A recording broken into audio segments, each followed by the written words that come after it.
I thought we were going to spend our lives together, but it just didn't end up happening that way. Hi, my name is Chloe, I'm a Gen Z, and this is a look into death. I was a year 2 poly student last year. In the first semester, maybe the first 2 weeks, my grandmother passed away.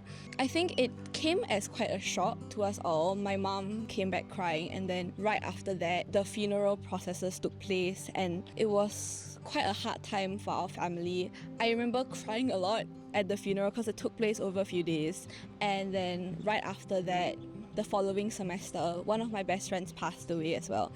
I think that came as an even bigger shock because I was on my way to meet her. Her funeral also kind of took place, I think, like a few days after.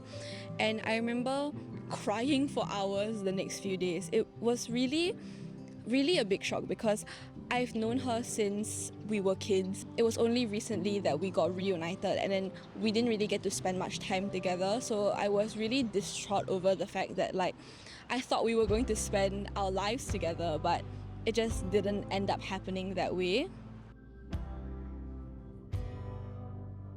I think when I went back to school, because I only had a handful of friends that kind of knew about my grandmother and my best friend's passing, no one really asked me about it, but also the people who did usually didn't really bring it up. I think because they were scared that it would make me feel sad or remember that I lost my grandmother and my best friend.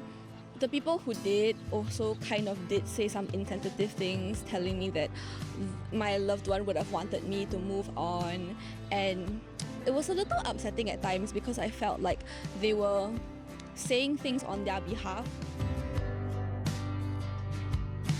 This is a type of approach that I like to do with everyone, even if it's not in regards to death. I would like to ask them, oh, would you like me to just not talk about them, don't bring them up at all? Or would you like me to listen and hear you out? How would you want to go about things? I think it can be a little scary because you're still bringing them up and you don't know whether it's a touchy topic. But I think this is the best way to kind of guarantee that you're not really touching a nerve or you're not disregarding someone's feelings accidentally.